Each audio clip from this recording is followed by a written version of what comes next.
What's up, people? We back with another episode of Beyond the Clientele. I'm your host, J1, J100, Mr. So 100. You know I do it the So 100 way. Man, I got a special guest with me, man. I got my guy, Keith Beef.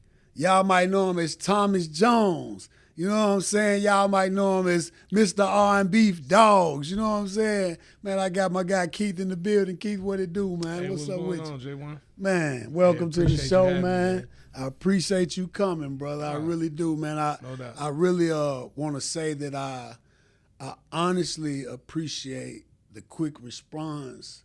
You know, sometimes people be busy, man, but Hey, today was a busy day for yeah, me. Like my calendar is filled up from 7 o'clock. yeah. And I've been hitting every point I had at 2 o'clock. I had to be somewhere. 8 o'clock I had to be there. Yeah. Like this was all fit in. Hey, man, I just want to say it is greatly appreciated. And I'm even talking about just the response when I even invited you, just how quick you know, yeah, I'm with it. And then, of course, we scheduled it and you here right on time. Hey, what King said, we got to stand on business. Man, got to stand on business, bro. Got to, man. Well, I really appreciate that, man. And what I want to do first, I want you to tell the people what it is you bring to the look good and feel good industry. What I bring to the look good, feel good industry, honestly, I really touch on look good and feel good because I mean my first real legit business I had was, you know, my sneaker store, Valid Kicks. You know.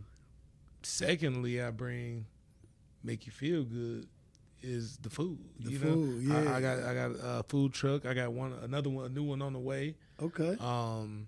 The R&BeefDawgs, that's really my main focus right now, just because, you know, the Valid Kicks, that's been kind of around for, I mean, it's going on 8 years now. Yeah. So it's kind of run itself. So just, you know, I'm into the food right now. Okay. And so tell the people how they can get in touch with you, where you're located, whether it be the brick and mortar, the truck or whatever, and how they can reach out to you if they would like to, you know what I'm saying, set up some type of business with you. The easiest way to find me and to get directly to me is on the food truck page, R&BeefDawgs, RANDBEEFDAWGZ on Instagram. Okay. You know, like the other ones, the other businesses, it's a bunch of other people, you know, handling that social media platform and all that. But I solely do the R&BeefDawgs, and whether you want to talk about the fashion, the shoes, whatever, you know, just hit me up on R&BeefDawgs. R&BeefDawgs. Yeah. Okay, that's what's up, man. Well, y'all heard that, man. Tap in with my guy on all business. You know what I'm saying? And he's standing on that. We got you. You know what I'm saying? For sure. Okay, well, now that we got the business out the way, man, you know, of course the show is called Beyond the Clientele, you know, so we like to get to know people beyond that, be outside of the business, more on a personal or individual level, you know what I'm saying? So do me a favor and let the people know, man, who you are, you know, a list of things that you are as an individual beyond the clientele. Man, who am I? Like you said, some people know me as Thomas Jones. Okay. Other people know me as Beef. Yeah. You know, and now we can get in where the beef come from. Yeah. And some people really know Keith. You know. Okay. But outside of you know, I'm a father. I'm a husband. Yeah. I'm a brother. Yeah. An uncle. You know, all of that. I'm a friend, a really good friend. But I'm a man at the end of the day. Man. You know, I'm a man. Sir. I stand on it, my morals and principles, you know. That's just me, you know. That's what's up, man. Okay, well, let's get into this. I feel like fatherhood is probably the realest hood you can be a part of. Hey. You know what I'm saying? So let's get into that, man. What fatherhood, man? How many kids you got? I got one boy, a 12-year-old boy. 12 years old. 12-year-old boy. Yeah, that's a beautiful thing. I bet you, man. Had him when I had him when I was living in Wisconsin. So he's born in Wisconsin, but we raised him here. You know, Memphis, yeah. He loved Memphis. For real? He loved He Memphis. all the way in I'm Memphis. trying to go to Texas. I'm trying to move to Houston. He don't want to He go. wanna He want to go? stay He right wanna here in stay Memphis. right here, yeah. He loved Memphis. His roots. This where he done rooted himself. Yeah, at. he done rooted himself here. That's but what's man, up. I'm proud of my son because he's a total opposite of what I was At 12. at 12, from kindergarten to now. You know, he's totally different. He don't think like me. Of course he is. I do see the entrepreneur, you know what I'm saying? But it's different. It's different what the lane he want to go into, you know. He want to be a writer. He created his own. Yeah, he's been making these comic books since he was like, man, about 9-10 years old. Really? Yeah, you know, he was into art. Okay. He want to be a writer. You know, he say he gonna be the next up, Stan Lee, who created Marvel. You know? I've taken him to New York, to, you know what I'm saying, to different art shows, to art galleries, to see exposing them to man. We just came back from Japan. I took him to Japan. Really? Back in October. Oh, that's how you build him right there. He loved the anime and all that. So that's what's you know, up, man. Let's go to Japan. What's his name? Caleb. Caleb, man. Shout out to Caleb, man. Yeah. Keep doing your thing, Caleb. Mm-hmm. That's what's up. It's right just even there, like man. just the how he, just like how just everything's different. Like I was a hard head kid. Yeah. I was the kid that just he get that from he's a different hard head, you know. Yeah. He's just to himself. He is his own person. That's you know, good. I was trying to get in trouble. I'm trying to figure out ways. Like my son just like anime, cartoons, baseball. Yeah, you that's know, what's up. video games. That's what's up, man. And he get good Salute grades, that, man. He a genius. Good grades. He a genius, straight A's. That's how That's we end up good. getting to Japan.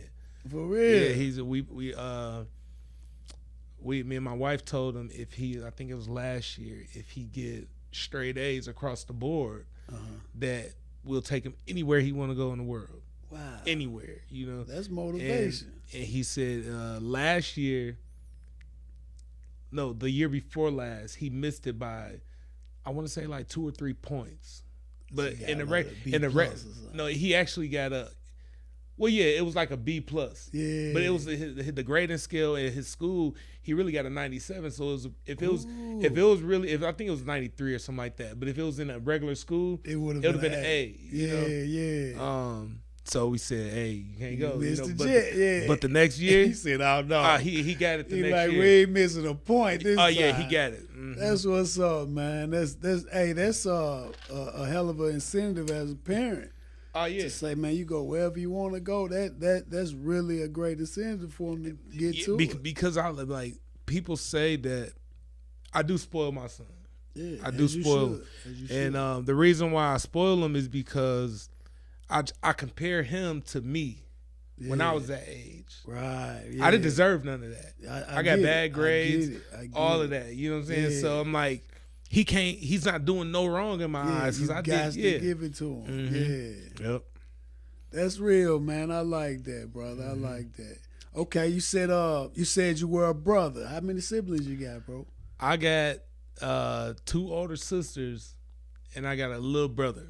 Okay. So I grew up with in a household, you know, with my mama and my 2 older sisters. Okay. And even with them, I was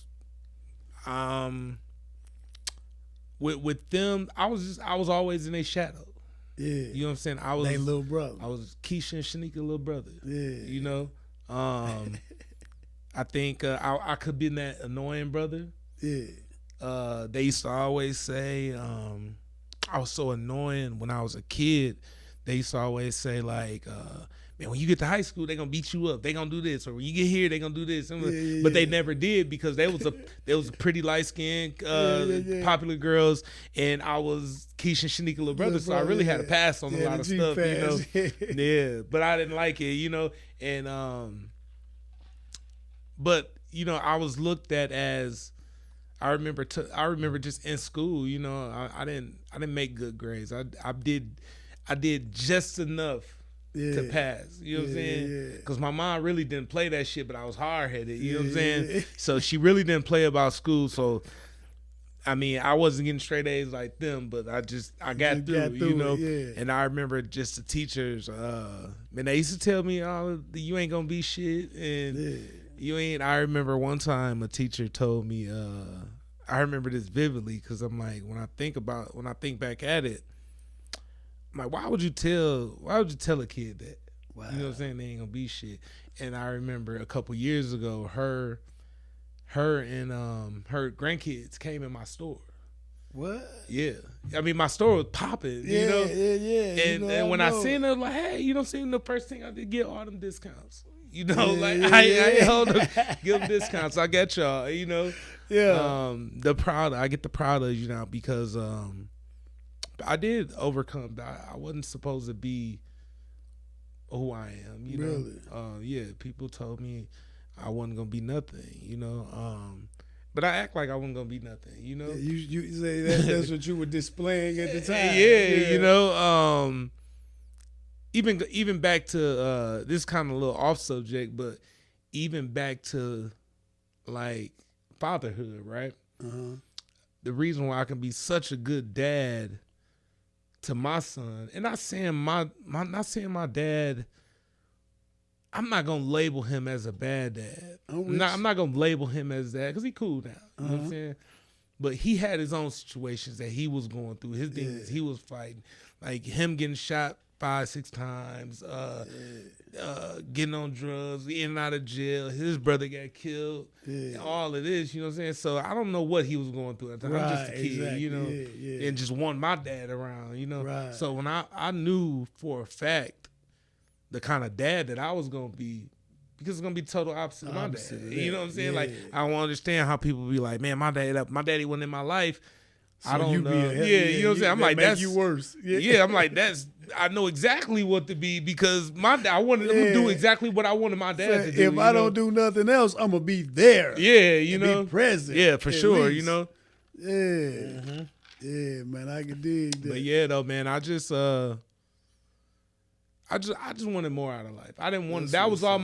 Honestly, that was always my fear of being a person that wasn't shit. Yeah, you know, that was my fear. You know? So do you think that the that criticism and those people that was speaking that on your life, do you think that helped you change the narrative? Because 100%. Yeah, that's the reason why. Honestly, that's the reason why I wanted to prove people wrong. Yeah, that's the reason why I didn't smoke weed and shit like when I was in high school. Even though you were considered yourself a bad kid. I wouldn't even consider myself a bad kid. I was just hard headed. Okay. If you tell me to go left, I'm gonna go right. Yeah, you gonna try that. Just because you told me not to, you know. Yeah. I was just that kid. I wasn't that bad kid because at the end of the day, my mom was gonna whip my ass. She wasn't playing. Yeah, my mom wasn't. So I had to, you know, be bad, but then my teachers would clown me like, I'm gonna call your mom, you know what I'm saying? Like, I'm like, damn, bitch, you trying to clown me, you know what I'm saying? Like, fuck you. Because you know, and they know your mama do not play that shit, so you better get right. Man, I remember one time I was skipping school one time, and my homeboy had a car, and mind you, our high school was right in the middle of the neighborhood that I grew up in, you know? Yeah. And this is in Racine, Wisconsin. This is in Wisconsin. This is in Wisconsin. Okay, yeah, on which. I remember I used to pay my guy, I'm like $30 or something. You know what I'm saying? And like, let me use your car during the lunch hour. You know, he like, one day I just get in the car, just driving, joyriding, you know what I'm saying, shit like that. You just dipping out of school. And one day, I don't know, out of all people, at the time, I thought she ran the stop sign, but I probably ran the stop sign. You know what I'm saying? Mm. How the fuck I run into my oldest sister? I didn't hit her, but like we almost got in an accident, and out of all fucking people, it's my sister. She like, what you doing out of school? That's the universe. That's the universe. Like, what you doing out of school? And like me and my sister, one thing about, I don't know, she must have been scared. I don't know, but me and my sisters never was the ones that tell on each other. Now we'll blackmail the fuck out of each other, you know what I'm saying? But we wasn't never telling on each other, you know. That's dope. But that day I think she told on me. She's and my mom called me like, "Where you at? You skipping school? Blah blah blah. Bring your ass to this school." And at this point, I'm in high school. I may be in like a 10th grade or something. And I'm like, she got me messed up. Like, I'll die before I let you embarrass me at school. At the school, yeah. Oh no, I might as well go on yeah. So like, I'm like, I had my cousin Ronnie was up there at the time, and he called me. He was like, "Man, you better get up in my car because you don't want to meet your mama there, you know." And then I'm like, she caught me outside. Cool, we can do it. Whatever we need to do out here. You know what she gonna do. I'm not walking to that school with you. Though, you know what I'm saying? Like, I just take a death sentence before that. You know. I can dig it. Hey, well, you know what? That leads us right into the next stage, man. Cause I want to get into that, man. I like to go through different times of your life that impacted you into to become the man you are today, right? Mm-hmm. But I do it by decades. So tell me something in each decade or some things in each decade that impacted you and influenced you to become the man you are today. So starting with your first 1 to 10, you know, something that happened in your life or something that you carry with you throughout life during that time, man, that just was very impactful on you. From the ages of 1 to 10? Yeah, from that your first decade of life, 1 to 10. Yeah, starting there, and then we gonna walk. I remember down 10 to 20. You know, I remember my first memory of my daddy was him getting out of prison. Okay. I was maybe 4 or 5 years old, something like that. Yeah. And he was in a wheelchair. Seen him. Yeah, that's it. Well, that's just my memory of him. And I remember I believe he was in a wheelchair because I told you he got shot. Yeah. You know. And paralyzed him. No. Or just had him down. So yeah, bad. they thought the doctor said he was gonna lose his arm, one of his legs, and he'll never walk again properly. But yeah, he's straight now. You know? He ended up overcoming that. Yeah, for sure. Okay, you know what I'm saying? But he didn't overcome. It took him a while to overcome the vices. Okay. You know. So that was my first memory of my dad, and I believe the next thing was just like my uncle getting killed. And that was still between the ages of 1 and 10? Yeah, I was, I want to say I was about 9. Wow. So those are two prominent memories in your life. Yeah, because two of the men in your life, your father and uncle, was because that his my uncle, brother? Or? Yeah, that was my dad's little brother. Okay. And he was younger, you know. But that was my dog. That was my homie. You know what I'm saying? Like he's the one that toughened me up. Okay. You know, he the one that he was more like your big brother. Yeah. Than an uncle. Yeah, for sure. You know, and like I just remember, I remember him when he died. When he passed away, this was in '94.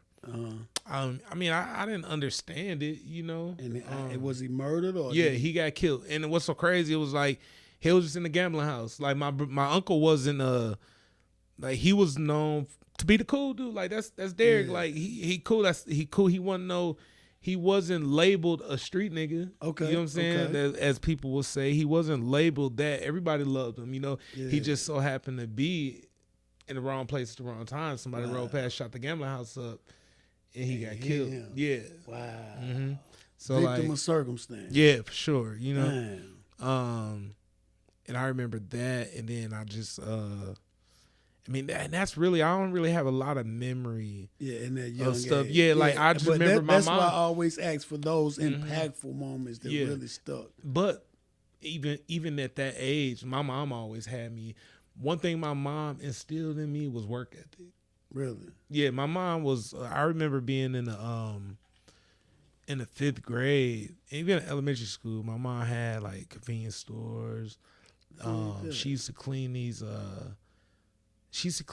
Like I want to say it was maybe some office buildings or some shit like that. But she used to take us with her, and clean these buildings and stuff like So these y'all office just sit buildings. down while she handling her business. Hell no, I want to sit down. Oh, she saying put you to work. Hell yeah. Hell yeah, it was putting us to work, Salute to you, Mama. Mama. Yeah, for get sure, to it, man. Oh, I got these buildings to clean. Y'all finna come help. Oh yeah, and I mean we got to go to school in the morning. Yeah, You know what for I'm saying? sure. Like, That's what's so up. I always joke about it. I always joke with her and tell her, like, shit, I'm retired now. I've been working. You know what I'm saying? Been Like, working all my life. Yeah, But yeah, that's it. And then I want to say I think the next decade was that 10 to 20. 10 to 12, 10 to 20. 10 to Okay, 20 yeah. decade. Okay, Yeah, I that remember 10-year window. and I remember on one birthday when I remember, and I guess I'm gonna talk about. I never really thought about it like this. I got a lot of stuff with my dad. Okay. I remember. I want to say it was my 11th or 12th birthday, something like that. Mm-hmm. I believe this when I started growing a grudge with my dad because it was like one of my birthdays, and my dad kept saying he was on his way. He was coming. And man, I'm sitting there arguing with my mom at my birthday party in front of my friends. Like, my daddy on his way. He coming. You know what I'm saying?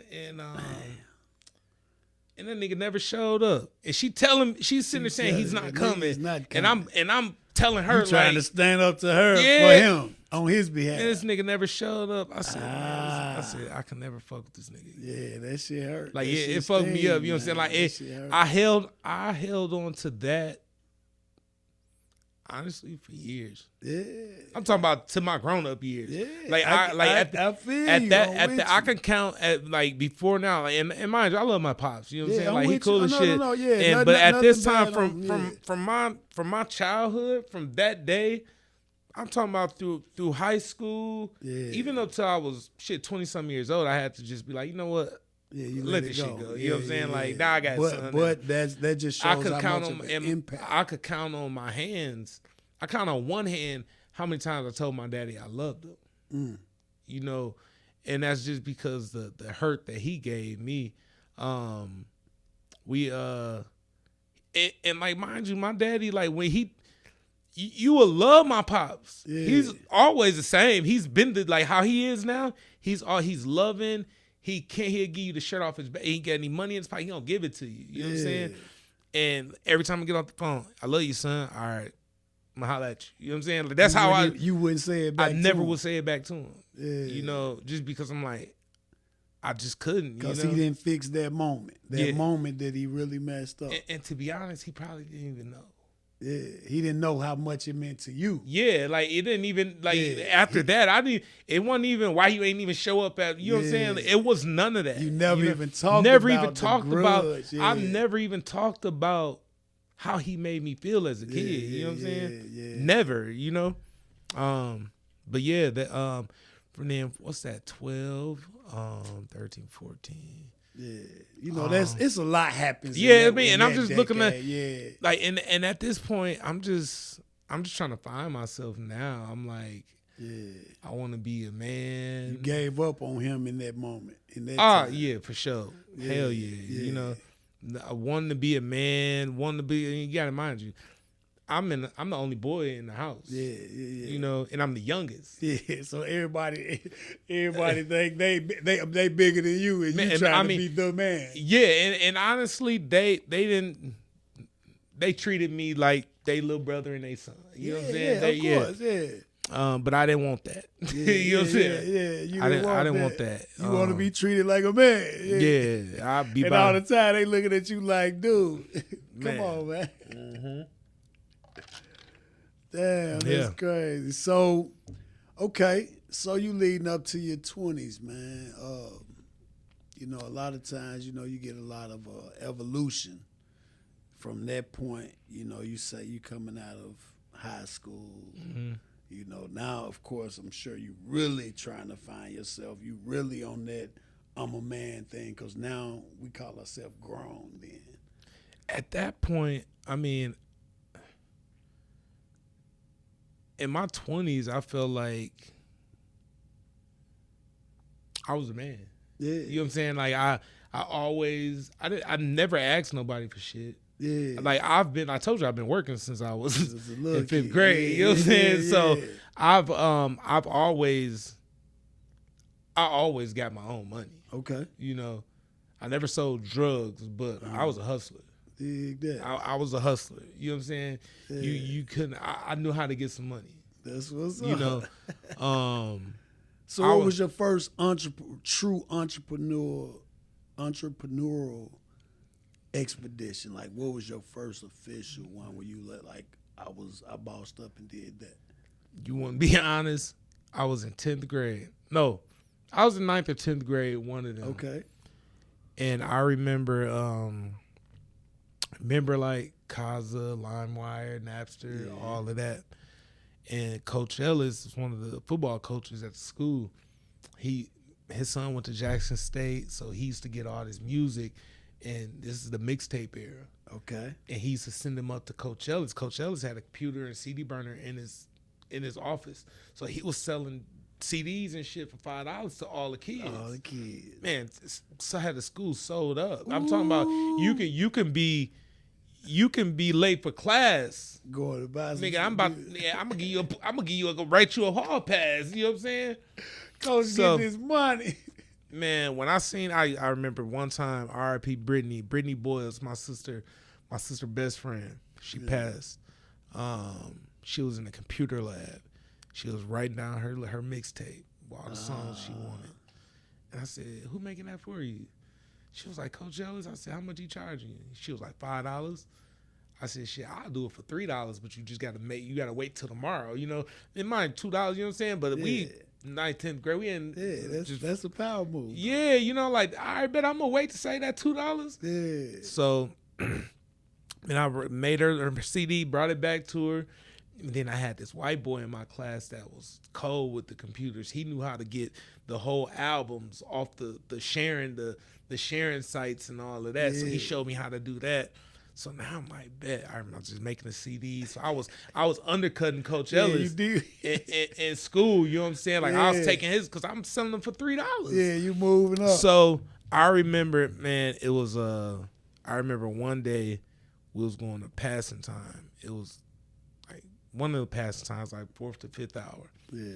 And the night before, that G Unit Beg for Mercy and Jay-Z Blueprint album dropped on the internet the same day. This was like 2-3 weeks before the album dropped. Yeah. Remind you, when the album drops on Tuesdays, you know, and I had it 3 weeks early. Now I burnt a whole bunch of CDs, so I had them, and I was going to one class to another, and I'm selling CDs, and I made like $60. Yeah, in one pass. No, I was selling the albums at that time. Now I'd have moved up off $3 now. I built up my clients. Now we got to go up on the price. You know what I'm saying? Then more $3. You know. Okay. So I'm selling the albums for $5. Yeah. And I remember making $60. It was like $60, $70 or something like that in one passing time. And I could have made more, but everybody had to go to class. Right. You know what? You knew then. Man, next class, that next passing time, I went straight to my locker, threw all them books in my locker, filled that bitch up with CDs. I had a little backpack lock on my. Yeah. Put that.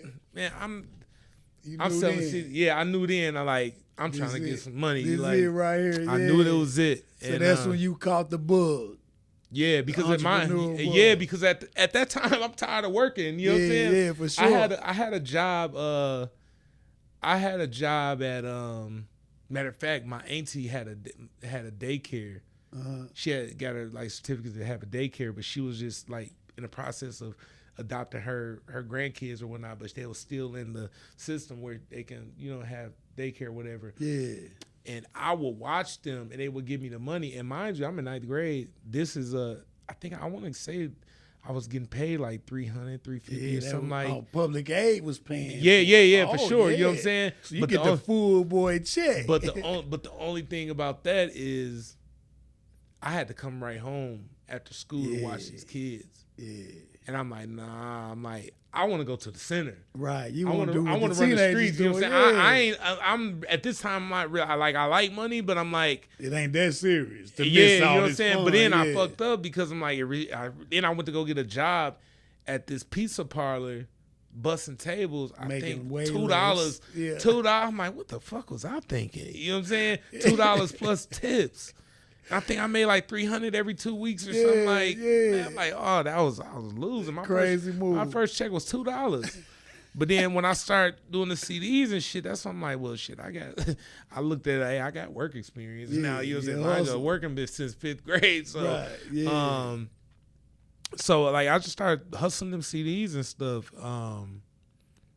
And just doing stuff like that, so whatever. That's what set it off. Yep, that's what set it off. So boom, you move into your dubs, into your 20s, right? Mm-hmm. So you're not a father yet at this point. Right? No. You're not. Yeah. So you move into that realm. What was your 20s like? My 20s was like, now I'm just like, now we out of high school, we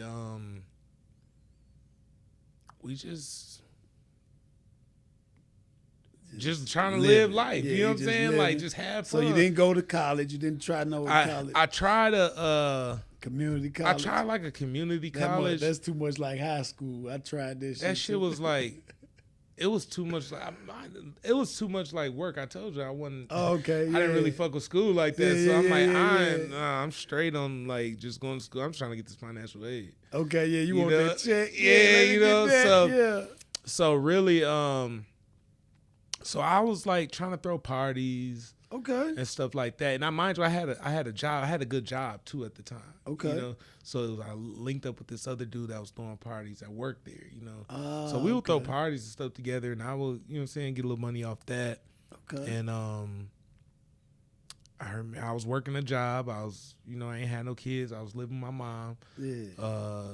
I was making about $40,000 at 19. Yeah. You know, living with my mama, no major bills. Like I was balling. You know what I'm saying? You chilling. Yeah, had a nice whip on some rims, beating the truck, double din TV deck. You know, like I was all right. You know. It was a 98 Lincoln Continental. I had some 22-inch rims. I can't even remember what kind of rims it was. 2 kickers in the back. Yeah, I was all right. You doing good. Yeah. Yeah, and you're doing what a youngster do. Yeah, for sure. And wasn't having no problems. Wasn't having no problems. And but then like from that age, from like 19, well, like from 20 to maybe like 24, 25, I was getting this money. I was you know, didn't really have no responsibility, so I was blowing my money too. Right. I remember throwing a party with my cousin. He knew Young Jock. He was cool with Young Jock at the time. This is around the that song with him and Yo Gotti had. Forgot what it was called. I know what she like. I know. Yeah. So this is around that time. Okay. So we threw a party. Jock gave us a love party because he was already in the next city over. Okay. So my cousin's like, hey, come down and do a show. Like, he was like, man, it's like, throw us like $1,500. Throw me like $1,500. It was like stupid cheap. You know what I'm saying? Yeah, and we ended up busting down like 10 bands off that shit, right? Yeah, that's like off of like $1,500. You know what I'm saying? And I remember like, man, just balling, like just having that little money. And then my I was working at a factory building tractors and shit. Yeah. But my mouth, told you I had a mouth. Couldn't nobody tell me shit. People would tell me something and I'll be like, just arguing with them. Just, you tell me to go left, I'm gonna go right. You know what I'm saying? Finding a reason. You know, so I put a target on my back. Yeah. You know, for them to fuck with me in the warehouse. At the warehouse. Yeah. Okay. And I remember, man, it was a union, so it was hard for them to even get me, right? Yeah. So one day I came in and the guy, I didn't even know the supervisor. He was like new. I've been there for like 4 years, and he was like, said something to me. I'm like, man, who the fuck you think he talking to? So I go to the union, say something, but then I go back to dude and go in his office like, hey, let me holler at you real quick.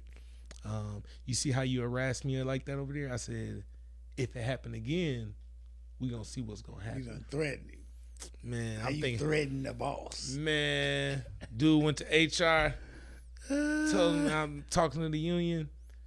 Dude was like, dude looking at me, the union like just say, you know, it was a contractual threat, blah, blah, blah. Man, dude looked at me in the office and said, man, your union rep just told you to say that you meant physical harm to my supervisor. And they fired my black ass. Wow. And I was like, damn, man. And you at what, in your 20s? I was 20. I was 20. I was 24.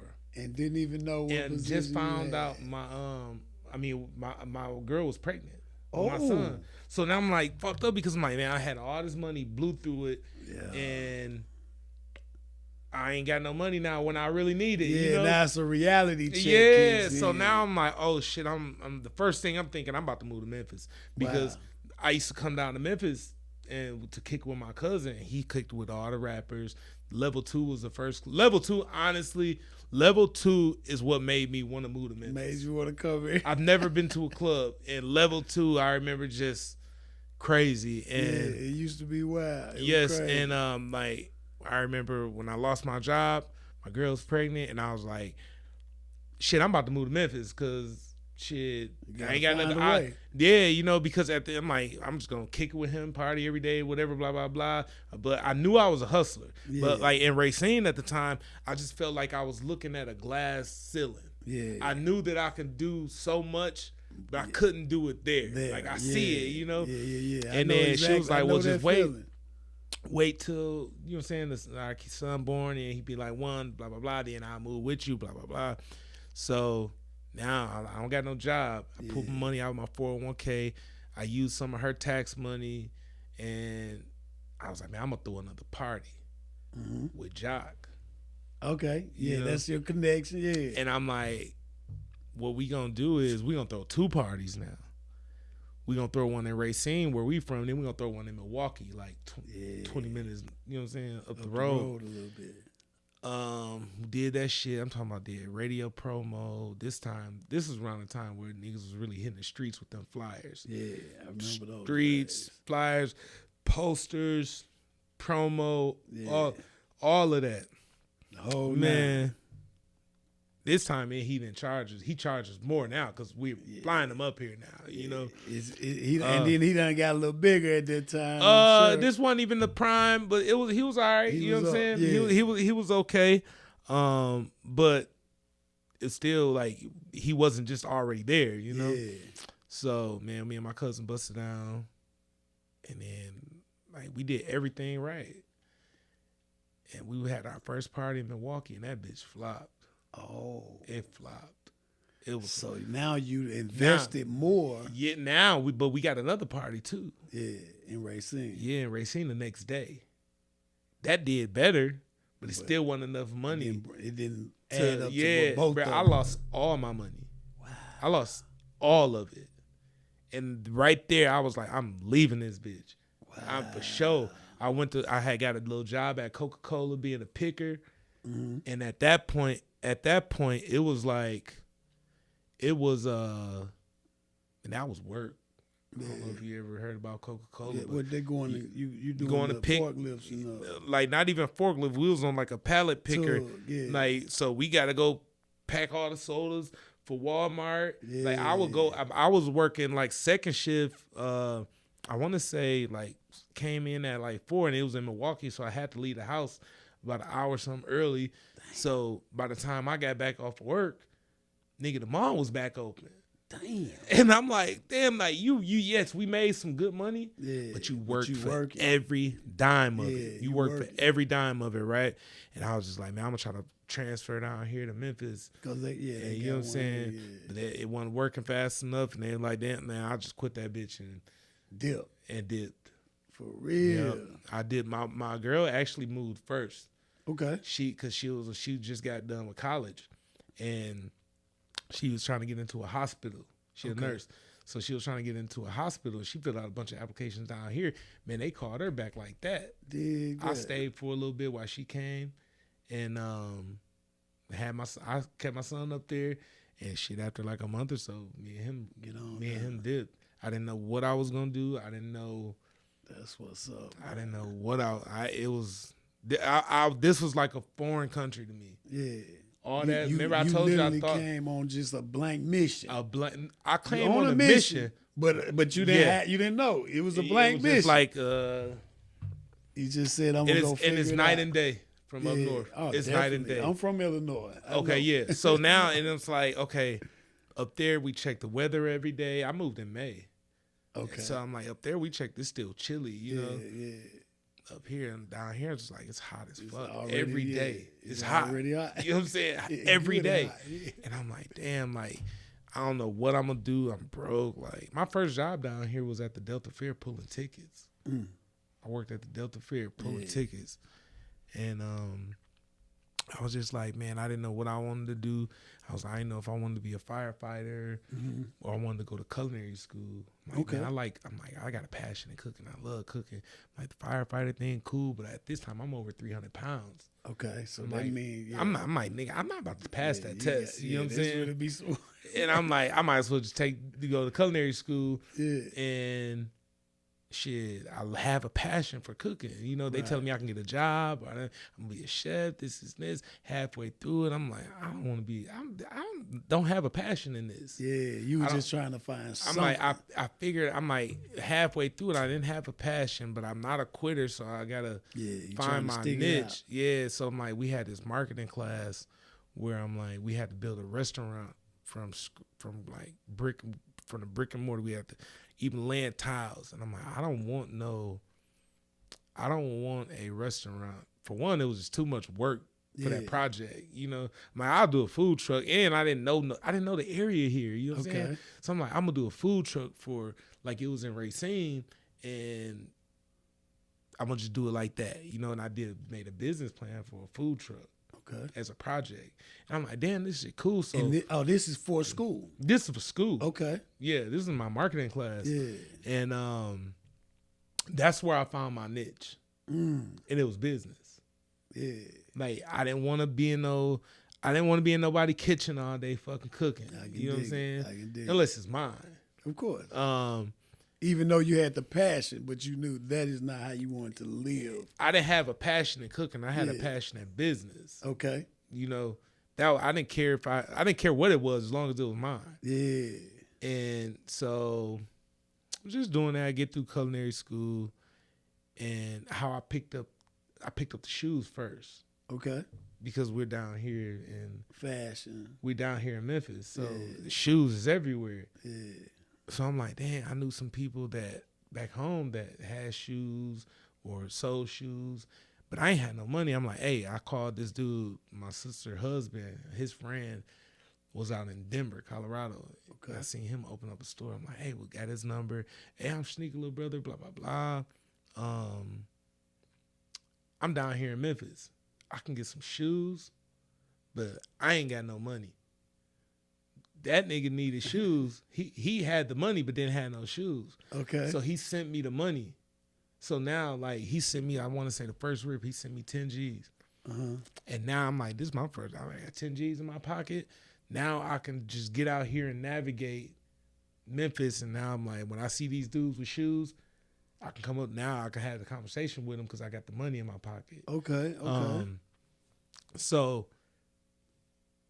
I would get shoes. I would only charge him like $10, $15. You know what I'm saying? Whatever he sent me, I'll buy the shoes, take my cut. If he had changed, I'll send him his money back. Okay. Whatever, and that's how we rocked it. And that's because he has a store, you said. Yeah, right? He had a store. So he needs the merchandise to sell out of his store. Yeah. So you in this area to where you can find the merchandise. Shoes, yep. Send them back. Yeah. Okay. So I just use his money to come up. And that's where the name Thomas Jones came from. So now I'm like, you know how Memphis is. The first thing a Memphis nigga told me, don't trust a Memphis nigga. Okay. So now I'm like, okay, I got a job. I think I was working at like Applebee's or something on Hacks Cross. So I don't know people, but I know some people know me maybe through my or whatever, you know. So I had to think about how people knew me, you know. So I'm like, man, I'm just gonna change my name on Facebook or all social media, Thomas Jones. I don't know where the name came from. That was just the name that just popped up on my name, like John Doe, just like Thomas Jones, you know. And it just worked. So now when people come to me and they be like, "Hey, Thomas," I know they didn't just see my Facebook or they know me for selling shoes or something like that. But if they call me Keith, I knew they knew me. They knew something. They knew something for me personally, whether it was at school or down here at my job. You know, they knew somebody that actually knew me. Yeah. So I knew how to address them. You're right, because you know they know. Yeah, you know they know me. They ain't no business shit. You know what I'm saying? Yeah. But when they called me Thomas, I was just like, I knew how to address them. You knew me through now I know how to talk to them. Because like some people walk up to me and just talking to me, and then you would think we known each other for years, and they might know me, but I don't even know them, but I'm talking to them. I'm with you. Like I know them, you know. And but that's where that name came from. And then it just stuck. Okay. It just stuck because now everybody know me as Thomas. I ain't got time. I don't have time to correct them. Like people tell me like, no, your name, nigga, that ain't Keith. That nigga name Thomas. Yeah, they argue with another one. And I'm like, Thomas. Yeah, I'm Thomas, man. You know, whatever, you know. But that's how that came in. Okay. So we did that for about a year. Wow. Like I was working at Methodist. Then at this time I was working at Methodist. Germantown. Yeah. And making $10 an hour. Ain't got no money. Just like I'm asking dude, like I tell him like, hey, just give me $600 a week or a month, something like that. It was like $600 a month. Like just give me $600 a month. I'm gonna give you whatever. I'm gonna grind and get whatever. He was like, nah, let's just go by. I'm gonna just pay you per shoe that you get. Okay. And I'm like, $25 a shoe. He was like, of course he drew me down. It went like 10, 15. I didn't care because I'm not using my money anyway. It is what it is. So I ended up start selling this nigga like 50-some pair of shoes a week.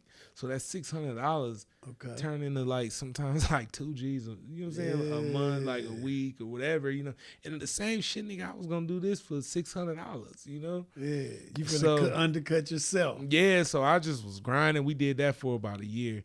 And you're buying the shoes out of the store. I'm buying them shoes from on the street, from anywhere, anywhere, wherever the fuck I can get them from. You know what I'm saying? Okay. Man, I like even down. So, and I ain't mean to cut you off, but I'm curious to know, like, what was the strategy? What was the system like? Bruh, I'm gonna tell you, the system was when I first started selling shoes. This dude I know that used to live here. That's from up there. He was like, hey, I'm in the sneaker group. He ended up putting me in the sneaker group. Okay. Down here on Facebook. And then that's now I was starting to realize like what sneaker people is. You know what I'm saying? Okay. Like who's who. And you talking about the real sneaker heads. Yeah, for sure. And then like the strategy of getting these shoes was reckless. It was dangerous. Okay. Man, these dudes, man, we used to meet up. We used to meet up in what's that strip club? Kitten Cabaret. Yeah, the Catwalk. Like we used to meet up behind there. Mind you, I don't know nobody at this time. I ain't got no gun. You just take a chance, bruh. My girl, money. My girl worked third shift. Yeah. So I had my son. My son was about 2 or 3. He in the car. Bruh, I had to. They calling me at 12, 1 o'clock in the morning. That's when they would call. Because they got the shoes. Yeah. So I'm living all the way out here in Cordova. They all the way over there. I'm telling them like, meet me halfway or something. Yeah. Like they not come. They scared to come out here. Yeah, I'm scared to come out there. Like, And I need the money. My son here sleep. What I'm gonna do? Got to go get it. Get up. Lay him in the back seat. Drive out there. Just pray the whole time on my way. You know what I'm saying? Yeah. Like man, I just hope I make it out this motherfucker. Yeah. It's like a Grand Theft Auto mission. I would go out there, man, I get my shit. And then as soon as I get out the parking lot, I'm flying back home. You know what I'm saying? It was like, I was like, man, I passed. Like, that's how it was. Until somebody made me feel bad one day. And it would be times where we out for dinner. Yeah. Like, we just sit down. I get that call, we got to roll. Oh, like, because it ain't no hey, I'm gonna hang up and I'm gonna call you back. None of Like that. when they 'Cause you call gonna you, miss it when if you they don't as go. soon as I'm gonna let me check real quick. Bam, they calling somebody Yeah, else. they You ain't know. gonna wait. Yeah, And we just had to use to roll like that, and that worked. and that it did, but it still was dangerous. Dangerous. And like Sure. somebody made me feel bad one time. It was like somebody that I thought was doing that. It was I don't do that shit. For real. Yeah, that was like stop bringing You your think son out there. Yeah, he I'm- thinking you think he do the same thing. You like Honestly, it was a girl. It was a female. Yeah. You know what I'm saying? It was a female she that told like, me don't that. do that. She was like, stop bringing your son out there. Don't do that shit. These niggas grimy. Yeah. Don't bring your son out there no more. And then I just stopped. You know what I'm saying? Yeah.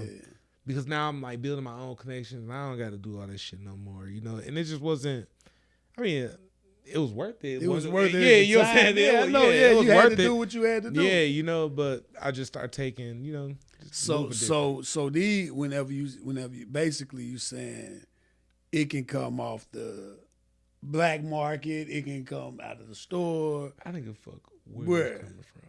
I need them. I need it. I didn't care, you know. Yeah. Long as they was real, Long as they legit, they legit. I don't care. You Cause know? he finna flip them anyway. Yeah. soon as they I mean, get and I done had times where, like, I done fucked up dude money. Oh, really? Hell yeah. Like, I They mean, sold where some bogus shoes. man, they done sold me some bogus shoes. Damn. They done like somebody sold me the wrong shoes.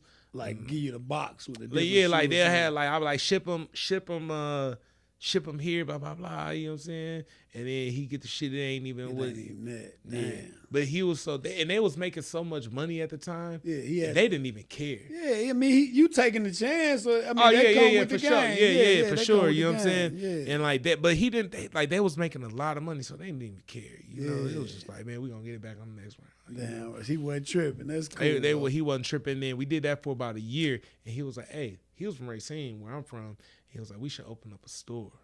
Yeah. He was like, "Me and you supply the store. You get somebody on your end you trust, and I'm gonna get somebody on my end I trust to run the store while we supply the store." And I got my cousin, he got his cousin, Okay. and that's how we opened the store there. You know, Yeah. and we just used to fund it just like that. That's dope. And then I did that for about a year, and then my job performance went low, and I got fired from Methodist. That was 2017, and that was my last job. And that was when you took off. I didn't even have it when he said let's open up a store. I didn't even have a car to get back and forth to work. Damn. I didn't even have the money to open up the store. I just said yeah, and then shit just started rolling in. Like I didn't know how I was gonna get the money, you know. And it just came in. And after I got fired, I didn't had nothing to do. I just had nothing but time. And it's crazy. I think I met you right in the beginning of that. Mm-hmm. You know, I met you through T Magic. Shout out to T Magic, Yeah. my boy. Mm-hmm. I met you through T Magic, and it was probably right. No, actually, that was when I opened up my second store. Okay. That was my second store down here. Okay. Oh yeah, because the first you opened there, Yeah. and then okay, Mm-hmm. I'm with you. Yep. I'm with So when I lost my job, I done had nothing to do. I like literally now I'm making some money, but I ain't got nothing to do. Like Yeah. so, I'm like, man, I got on the scale one day, thinking I was like 290. I was 306. Yeah. I was like, shit. He I like, ain't doing nothing but getting bigger. big, You know what I'm man, saying? get Like, big out so I here. said, man, I'm gonna find me a trainer. I'm gonna go to the gym, and I'm gonna treat that as my job. And I was like, I'm gonna wake up, take my son to school, go to the gym. That's Yeah. gonna be my, you know what I'm saying, Yeah, at routine least you feel every like day. you're doing something Yeah. with yourself. Yeah. And I lost 100 pounds in like a year. Dig that. Yep, Shabazz, Raheem Man. Shabazz. He Congrats on that. That was a power move right there. Yeah, for sure. And then while I'm in the gym, and it was cool because like at that time we working out, like, man, Penny Hardaway in there, Yeah. all these other big time like NBA players, NFL players. You know what I'm saying? I'm like, damn, it was just cool to be around them motherfuckers, you know. And at the end, that's when I got a hot dog stand. Okay. I got a hot dog cart, and Okay. I asked my cousin. I said, "Hey, do this hot dog cart with me." And he was like, "All right, whatever, blah blah blah." And this is at that point, this is after the store? Yeah, this is after the store. Yeah, because you had, I already had the remember store. the truck being on the yeah, lot. I had that's my Memphis store. Okay. When I met you, I had 2 stores. Okay, so you making the same moves in Racine. This is 2017, 18. And I'm saying you setting everything, and then basically you did the same thing here after you did it there. Yeah. But this Okay, is 2021. Okay, You know what I'm okay, saying? I'm Here. with you. I'm with you. Here. All right. So 2018, I get a hot dog stand. Okay. And I'm like, I'm trying to come up with some names. Like me and Ronnie doing it. My sister, Shanika, it's my middle sister. I was like, man, we need some names. And she came up with, you should do it called R&BeefDawgs. Yeah. Because Ronnie, and the my R. nickname was Beef because I was a big dude. So they Okay, called me okay. Beef. You know what I'm saying? Okay. So it was like, you call it R&BeefDawgs. And that's how we started it, with the hot dog stand. Yeah. R&Beef. Mm-hmm. That's dope. Ronnie and Beef. And we grinded that thing, you know. That's dope. That's a dope concept. That's a dope, you know what I'm saying, how it all came together. Mm-hmm. It is. Yeah. So you started that in Wisconsin. No, what, the R&BeefDawgs? Oh, you started that here. That was here. Okay. The shoe store, all this I started here Dig that. in Memphis. The people, you know who inspired me, like, in Memphis? Who? When I was like, it just blew my mind. When I drove down Winchester and seen all them niggas washing cars out their van, that just wowed me. Yeah. I was like, damn, I love hustling. Yeah. I like that was just Genius. I'm like, wow, like they ain't even got no up there. We got car washes. And, you know, like they're doing this out of a van. Yeah. I was like, Make wow, that van twerk. man. And it was like a free enterprise. Yeah. It might 15, be 20 car washes Yeah. out of a van. And I said, wow, that was hustling. That's what really started me to grind. For real. Mm-hmm. To really look at it like Memphis, that wowed me. Yeah, that's what's up. Mm-hmm. That's what's up. It's definitely some hustlers here, man. Yeah, for sure. Yeah. So you take off with the hot dogs. Took off with the hot dogs, right? Mm-hmm. How I knew that was real, I want to say the week before Memorial Day, I was downtown, and I think I made $1,000 in one day selling hot dogs and Polishes. And how that came about, because I'm like, up north we eat Polishes. Yeah. But then, Jewtown Polishes. So I'm like, where the Polish spots at? They eat Circle B's down here. Yeah.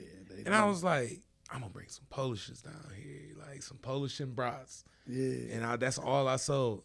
And, man, we used to be out there. I made $1,000 one day before, like, the week before Memorial Day. And you knew I just was like, if I made $1,000 today, next imagine week, what Memorial Day weekend gonna be. bro, I made $5,000 to $6,000 from Thursday to Sunday. That weekend downtown on Bill Street. That's when I said, this is real. Now, this is like I spent. It's official. Man, I spent like $600. Yeah, it's official. I spent $600 and made like $6,000. I was like, wow, like this shit, I could take this serious, you know? Yeah. That's worth it. So, that's worth man, every day I'm down, man. I used to be on Winchester and Riverdale by Chick-fil-A. Mm-hmm. I used to work that I used to get out there at 11 o'clock, stay out there till 7. Yeah. I would leave there, take my hot dog stand, go downtown from 8 to 6 in the morning. Non-stop. I would put 20 hours on that bitch. Wake up and do the same thing again. Damn. And then like it was just catching. And then it got cold. Right. So now when it got cold, the money slowed up. Of course. And I'm like, I said, it's two things. It's gotta shake. I gotta figure something out, or I gotta go get a job. Right.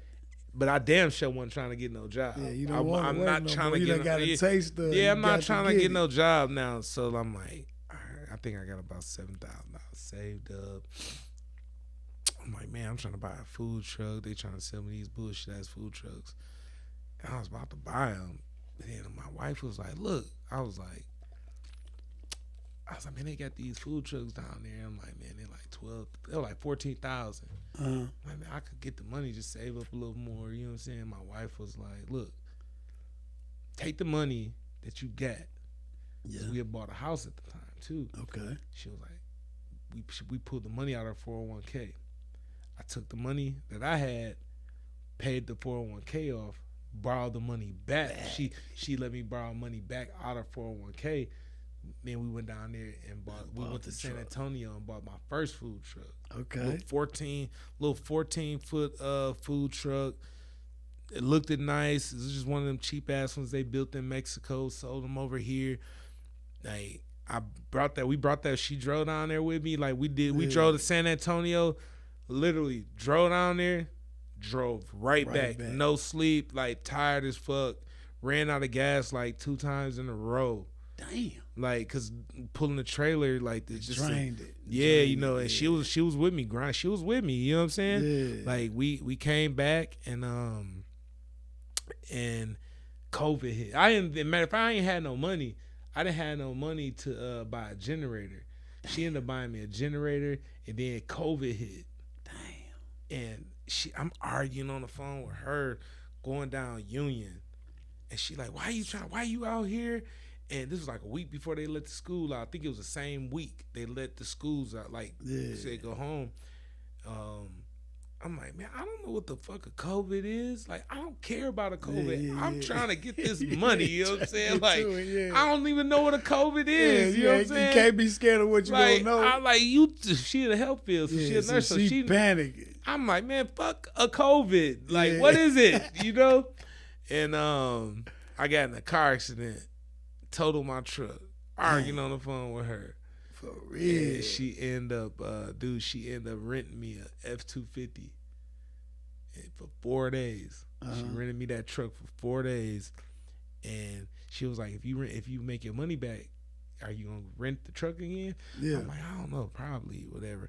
But I end up making the money back that same day. Like, actually, I made the money back. I made the money back in one day what the truck cost a whole month to rent. So I rented the truck. I had the rental for about 2-3 months, to where, like, mind you, this is like March, because COVID hit. Like, they shut everything down in March. My birthday. It was my birthday weekend. They shut everything down. And it was and it was March, April, May, June. Because like then at this time, like everybody like, why the fuck are you still renting that truck? You might as well go buy it. Buy a truck. You know paid all that money for it. Like, and then my wife ended up. She ended up surprising me for my birthday. With a new truck. With a 2020 Ram. Dig that, man. Shout out to the missus, man. Yeah, she ended up surprising me for that truck. That's how you support. And we was grinding. On from there, it's up. We was grinding. Like, it was like, at this point, all the restaurants was closed. Yeah. Food trucks was getting it. They can get it. Yeah. We was getting it. Like, every food truck was getting it. I don't care what. Yeah. We was getting money. I ain't gonna lie. I didn't even have a close time. Yeah. I opened up at 11. And this time, when you open it, if I was saying I'm open up at 11, I had a line outside my window. At 11. At 11. They're waiting. Yeah. You know, and if I'm not prepared, they on my ass. Yeah, they mad. They mad. And that truck I bought, that food trailer we got in Texas, man, I ran that motherfucker for about 9 months. Damn. Man, I put that bitch on Facebook Marketplace, sold that bitch in man, probably an hour for what I bought it for. Wow. For what I bought, I got my money back. And then these dudes, I ended up meeting these dudes, Kimley and Kim Lynn, they called the Bun Brothers. Uh-huh. And they was like, man, we're trying to build these food trucks. And I'm like, okay, cool. I got I think I had sold it for like 12 or 14,000, one of them. I'm like, man, I'm gonna put another 10. I'm gonna put another 10 on this. No, I'll put another 8 On this profit. On the money I got from the first food truck. Yeah. I'm like, man, I'm spend about 20. I'm gonna spend about 20,000 on give me an upgrade. You know what I'm saying? Mm-hmm. Yeah, take it up. But guess what? They want about 35 for that motherfucker. Hell yeah! I'm like, shit. Like, damn. Like, I wasn't trying to. I didn't want to upgrade that high. Yeah, but I done sold my shit, and I'm like, I'm talking to my mom, and my mom, the first thing she said was, "If you gonna do it, do it." Do it big. If you gonna do it big, you know what I'm saying? Man, Fuck it, I took that money. I just got the money and I just bought it, you know? Yeah. And I bought the 20-footer that I got now, you know? That's what's up, man. Mama came through with that inspiration. Yeah, it was, yeah. Her and my cousin. They was just like, man, if you gonna do it. If you don't jump, you might well go on at it. Yep, and I did it, the proof was in the pudding that you was gonna make your bread, so and it was definitely worth the move. And now at this time, now it's really hype on it because not one do I got good food. Yeah. Not one do I got good food, but they done seen this. Now people know me from. They know I got a sneaker store. Yeah. They know and not even break-ins. They know all that shit. That was the Memphis store. The Wisconsin store never got broken into. Oh, that was open 8 years and never got broken into. Wow. So now, but they see me open up a store. They know I got a store. Then they see me with a food tray, a little hot dog stand. Then the little 14-footer. Damn, now this nigga got another one. It ain't even been a year and a half. How the fuck, man? I'm talking about what the hell this nigga doing selling hot dogs. You know what I'm saying? And I'm like, it was just that time. Yeah. Them Polishes, man, they good. That shit good. They are. I remember. I've tried them. Trust me. I know. But yeah, and it's just build the hype. I mean, you gotta think when we had the hot dog stand, it was hookah, music. We had drink, girls out there. It's a vibe. We kicking it on Bill Street. You know what I'm saying? Yeah. So yeah, that's where it started at. That's a dope story, man. I salute you. That was a real come up too. Yeah. That was a real come up how you played it, man. I like that. Yeah. And it's crazy how you just take that one chance. You take that one chance and just say, I'm gonna go for it, and boom. You never know how far it could take you. You know what I'm saying? I always look at it like this. So I used to push my wife to just. I was like, man, why don't you just be more like me? Be an entrepreneur. Be this, like this. But then at the same time, then I started thinking like, I really wouldn't want her to be like me because if she was like me, we'd be fucked up. Everybody taking chances. Because the chances I take. I mean, I just look at it like, man, I'm going to jump off this cliff. Yeah, and hope the parachute open. Hey, and if that motherfucker don't, I hope I land on my back so I can look come up. Again. Yeah, I can come right back up. You know what I'm saying? Like I'm coming right back up. Yeah, but and people always ask me, right? People always ask me, am I scared? Yeah. Yes. Every time, nigga, I'm scared. I'm scared. I'm nervous as a bitch. Yeah, but I ain't scared enough to not do it. I don't never let the fear stop me. You know what I'm saying? Yes, I'm scared. Yes, I don't know how I'm gonna do it. Yeah, but I'm going for it. Yeah, I'm gonna go for it. That's dope. And that's why I always push people now when people just be like, man, I wanna quit my job. Quit that motherfucker. Quit that fuck. I guess it was easier for me because I always got fired. Because my wife is the one that actually told me when I got fired from Methodist, she the one that actually said, don't go get another job. Yeah, you might as well get She said, because she was like, nigga, you keep getting fired. Yeah, the jobs ain't made for you. It's not made for me. And then me just used to having a job, used to working. I went to go get a fucking job at Cummins on what's that, Hickory Hill or one of them security job. I wasn't even making no money. It was just like just to say I got a job. I'm making money. You know what I'm saying? Like on my shoes and shit. And man, they ain't even want your phone in your pocket. I'm the security guard just waving these motherfuckers into their job. Why don't y'all want my phone? You sweating me over having tall socks on. When I got pants on and I got 16-inch boots on. You can't even see my socks. Why are you pressing on me if I got on short socks or whatever I got on up under here? You know what I'm saying? It was pressing me, and one day she was like, Kenny, they did like a sweep, like had me walk through the metal detector, see if I got my phone on me. Oh, you got to put your phone in the office. What? I just made 3 G's on my jack. Yeah. And you want me to put it in the office? Man, I said, thanks for the job opportunity. Yeah. I said, took that vest off and just gave it. They looking at me like, you about to quit over a phone? Yeah. I'm like, yeah. And I It's called over. my wife, come and get me. She was like, I told you not to get that damn job. Like, I don't know why the hell you like, went down there and did it. Man, like. That's crazy, man. So you knew so that it's safe to say you got an entrepreneurial spirit, man. Yeah, because the thing is, all these jobs when I was working, especially down here, I'm 37 years old, bro, and I've been down here since 2013. That's going on 11 years. Yeah. I ain't never had all the jobs I was making $10 an hour. Yeah. So it's like I'm working a job every day With the rules of a job that's paying you $40 an hour.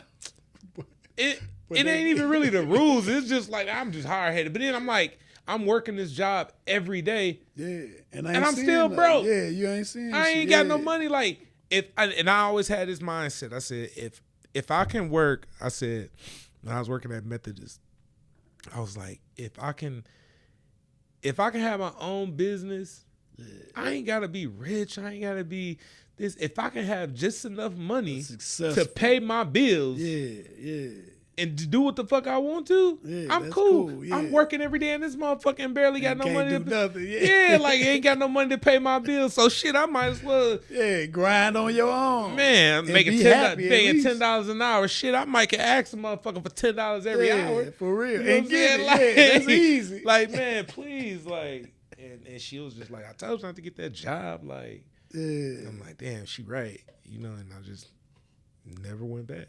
That's what's up, man. That's what's up right there. Mm-hmm. Well, look, man, I want to ask you what a couple words mean to you before we get out of here, man. I think these play a big part in a person's character, man. One word I want to ask you, man, what it means to you is the word loyalty. What does that word mean to you, man? And you know, in a nutshell, and how you operate day to day. Loyalty is mean everything to me. Yeah. Loyalty is I heard somebody say they'll rather take loyalty over love. Mm-hmm. And I get that. Yeah. Because I'm like, okay, I got family members that I love to death. Yeah. But I wouldn't get them a dime. Yeah, you know what I'm saying? Like, I know exactly what. Hey, you know what? You know what made me think about this? This is a prime example, right? Yeah. This is a prime example of loyalty and love. My favorite fast food spot is Popeyes. Okay. I love Popeyes. Yeah. When I'm home, like my go-to, I don't eat McDonald's, none of that. Popeyes. Popeyes can fuck up on my food and. You going back? I'm going back. I'm gonna give them a chance. You know what I'm saying? McDonald's. That's why I don't eat McDonald's. I'm one of them ones. Look, I'm one of them ones like with McDonald's. You know how people be like, man, if you go to a black-owned restaurant and they fuck up, you don't go back or you bash them. I'm like that with McDonald's. When one McDonald's fuck up, I'm charging everyone. I'm never going back. I hate all McDonald's. I don't like McDonald's, but Popeyes, I love Popeyes. Yeah. But it's Germantown Parkway. It's a Popeyes right there, and it's a KFC directly across the street. That Popeyes line be long as a bitch. Yeah. KFC line always short. And mind you, I love Popeyes. Yeah. I'm never sitting in that fucking line. You know what I'm saying? I'm never sitting in that line. I could just get some chicken over here. Yes, and that's the difference between love and loyalty. Yeah. I'm not loyal to Popeyes. Yeah, if I was loyal to Popeyes, I'm sitting in that line. You know what I'm saying? And that's what loyalty is to me. Loyalty is a person that's really down for you, really there for you out of anything. You Whether know what the I'm saying? line long or not. Yeah, like you gonna be there, you know? Yeah. And that's loyalty is everything to me. You know what I'm saying? Because if you loyal to a motherfucker, like Loyalty, and it's crazy because love was gonna be one of them words. Loyalty, definitely, man. And I always say this: loyalty comes with any relationship. You know what I'm saying? And then basically you have to actually have a relationship with a person or with an individual for them to be loyal to you, because if you don't have a relationship, you can't expect loyalty from that individual. So I always say that, and that separates loyalty and respect. I hear those questions asked, loyalty and respect compared as one. But my thing is, you can only be loyal to someone that you have a relationship with, but you can respect a stranger. yeah. You know what I'm saying? So I that's why I respect feel everybody. like they're separate. You know what I'm saying? So that's the next word, actually, respect. How you feel about that? Respect is everything. Like respect, and that's another thing that's everything to me. You know what I'm saying? Respect goes a long way. If nobody respects you, that's like you ain't shit. That's like gum on the bottom of your shoe. Like if just in disrespect. Yeah. Like and one, I guess I kind of take that back. I'm gonna go back a little bit. Okay. Because I respect everybody just It's like initially. automatic. You know what I'm saying? Yeah, like I'm gonna you give everybody automatically, a level of respect. You know, Definitely. just because people are all human. People are all their own people or their own person, whatever. I'm gonna give everybody a loyal level of respect. Definitely. I agree. I agree. But at the same time, people are like, man, you gonna respect me, blah blah. You really don't gotta respect me. You don't have to respect me. You don't have to, definitely. But you definitely will not fucking disrespect me. No doubt. You're not gonna disrespect me. Yeah. But you really don't have to respect me. Just don't deal with me, period. Yeah, but one thing about me, I give everybody a level of respect. Definitely. And I don't like a lot of people respect money. And they be like, that shit. You know, you always get people that be like, man, I'll do this and this and that for this amount of money. Yeah. Well, you will do it for less too. Yeah, you know what I'm saying? Like they can negotiate you. Yeah, like you can be negotiated. If it's something that I don't do, money can't make me do it. You know what I'm saying? I just don't do it. You know? With you, yeah. Oh, I'll do this and such for. Oh, you have to pay me for me to do that. I'll do this for $1 million. Hell yeah, I do it. The motherfucker, you'll do it for 100,000. You know what I'm saying? Like you'll do it for. It just depends on what day I catch you. Like you gonna be like, man, I do cocaine for this much. You'll do it for less too. You know what I'm saying? You'll do it. You know, so. You can be negotiated if it comes to money. With me, if I don't want to do it, money can't buy me in, or buy me out. I'm with you on that, bro. And like loyalty, you can't pay me to be disloyal to a motherfucker that you done committed. You know what I'm saying? Like, to. I'm not. You can't pay me to cut my to snake my guy. Yeah, I'm with you, bro. Right. For real. So. No doubt, man. One more word, man. I like to ask this because we're in a time where it's a lot of hate and a lot of, competitiveness, I guess you can say. But I want to know, man, what the word unity mean to you? UNITY. Unity, man. I feel like unity is one of them things, kind of like loyalty too. I feel like. One thing that I always push, and that's what I was pushing with my store down here. Yeah, is unity, right? I was pushing this, man. That's why, I was built out. It hurt my feelings a little bit how they did me. Like it ain't like, bro, like y'all came and robbed me Yeah. So many times. You When got hit about what, 4? Was it? What? man, about 4 or 5 times, this shit went viral, bro. I was on the Discovery Network channel. Like I get people all the time sending me, bro. I was watching Netflix. I seen you on this TV show, blah blah blah. You know what I'm running saying? through your store. Yeah, like but I was trying to bridge a gap with unity in Memphis because I'm like, okay, I'm making money in this community, right? Yeah. But it's not all about making money. I was running programs where J's for A's. So it was this thing where like these kids can come in here. Man, it wasn't nothing complex. I mean, you could have done a book report. You could get good grades. You could have. A person could have wrote a letter saying how you improve. Hey, I wasn't going to school. Had 10 truancies last semester, but now I'm going to school now. Yeah. And we had this thing where like people I would take donations, and not just any. Not just any donation, not just no Goodwill type shit, no bullshit. The stuff that I would wear. So people bring some Yeezys in, like I want to donate these to your program, and I vowed to these people. I'm like, you can bring me a $300 shoe to donate in my program, and I'm vowing to you that I will not sell these shoes. It's going to go it's for going this. To so the a program. person can come in here and get a pair of Yeezys, get a pair of J's, just stuff. Because you know what I'm saying? Right because you're doing good. You know, I was trying to by my wife being a nurse. We was trying to get into running these just wellness checks once a month to, you know, she like to educate. She like to be an educator and educate her people, black women, you know, about they blood pressures, their vitals, all of that, like the importance of health.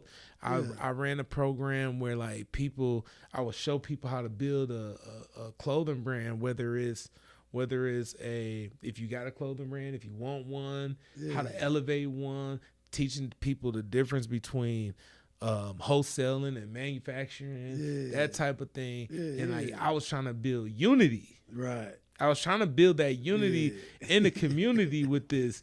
I'm like, but like y'all fools came in here and robbed me so many times. I'm like, I couldn't even do it when y'all could have came in here and be like, hey, how do we get this, bro? Like, I didn't go to college. I didn't have any entrepreneurs background. I didn't have nobody. I learned on the fly. I learned 80% of this from Memphis. Yeah. You know, just meeting good people like you, meeting good people like, just even if they weren't good people, like even I would just like to, just how we doing, like when people like, man, I remember my guy cousin one time when I first got that food truck. Yeah. And he was like, damn, cuz, he was like, how much you get for this? How much you pay for this? And I told him, the first thing he said was, man, how many people I gotta rob for that? I'm like, nobody. Wow. Motherfucker, I didn't rob nobody. You know what I'm saying? Like, nobody. I didn't rob nobody. And I moved down here with $700, bro. Yeah. I lived in me and my wife and my baby lived in my cousin 1 bedroom. He had 2 bedrooms. We had the other bedroom, me, my wife, and my son. You know? Yeah. Like we from scratch. From scratch. Yeah. Like from when this was back then when this first time I seen them stealing tires and shit off the cars, right? Yeah. I seen it so much in our apartment complex. When I first moved down here, I was thinking this is the way they repo cars. They take the tires first, and then you pay. You know what I'm saying? Then when you pay it, you know they'll come to your tires. Till I walked out one day, they got my ass. And I'm like, oh shit, you know, like, oh damn, man. That's fucked up. But that's what unity means to me, is bringing everybody together, bridging the gap, and we can be stronger if we come together. If we can be, everybody want to be the man. Everybody, you know what I'm saying? That hey, Rodman won championships and barely put up points. Right. You know, but he had them boards. He knew his role. He knew his role. You know? And that's what we need to do as a unit. Man, everybody know their role. Everybody play their role, no doubt, man. Man, well, my last but not least thing, man, I don't know if you had anything else, but I just want you to, man, tell the people, man, what's your vision for yourself, whether it be as a man, as an individual, or for your business, for your family, but what's your vision, man, for the next 3 years, man? Honestly, my vision is just being a better man. Like, just overall a better man, because I can't be a better husband. Yeah. I can't be a better father. Yeah. I can't be a better businessman unless I'm a better man. Yeah. And even down to this year, I started, doing something I never done before. That's read. Okay. I started reading now. Like, even when I go to the gym, whether it's audiobook, whatever, when I'm walking on the treadmill, if I start my gym, when I start the gym, 30 minutes walking on the treadmill, and I never listen to music. That's my time to listen to my books, listen to the books, and all of that. And it's just growth and elevation, you know, trying to be a better man, because if I can't be a better man, right, I can't be a better version of a husband, a dad, and it start with myself. No doubt. I like that, man. That's good. That's actually a really, in a nutshell, that's really the best thing we can be, you know, better just overall. I can't fix nothing around me until I fix myself. No doubt. And I can have like, you can go get more money. You can scale up on your business, but if I'm not growing as a person, like, if if I'm still, I got more money, but I'm 37 years old. When I started the hot dog stand, when I started all this, I didn't even have this gray hair and shit. I'm like older, like, I can't be the same person that I was. You gotta go and elevate. Yeah. Evolution is key, man. Evolution is key when it comes to manhood. I think you'll never be the same. Man, it's always a constant evolution in your life, man. I always, they say, you got to grow up. Some people say that term all the time, but it comes a time in your life, man, when you're an adult, you're a grown man. You can't grow up anymore, man. You got to evolve. You know what I'm saying? Because you grown as you're going to get. Yeah. You know what I'm saying? So you just got to evolve as a man, man. So I salute and that's why I always tell my son, I say, you only going to be a kid. For so long. Yeah. Once you grown, you got this time is you a kid. Yeah. Then you going to just keep getting older. That's older, it. You know? You whether you grown at 25 or grown at 45. You grown already, so you just have to continue to evolve. And just live for a purpose. Have a purpose. You know what I'm saying? What are you living for? No doubt. No doubt, man. Well, man, that concludes this episode of Beyond the Clientele, man. I'm your host, J1, J100, Mr. So 100. We do it the So 100 way. Shout out to my brother, man, the special guest, man, Keith. R&BeefDawgs, man. Y'all tap in with my guy. Appreciate you for coming on the show, bro. Thanks for having me, man. I really do, man. I honor the conversation we had, man. Keep doing your thing, man, and keep evolving, bro. Yeah. Thank you, man. Thank you for having me. No doubt. Till next time. Salute.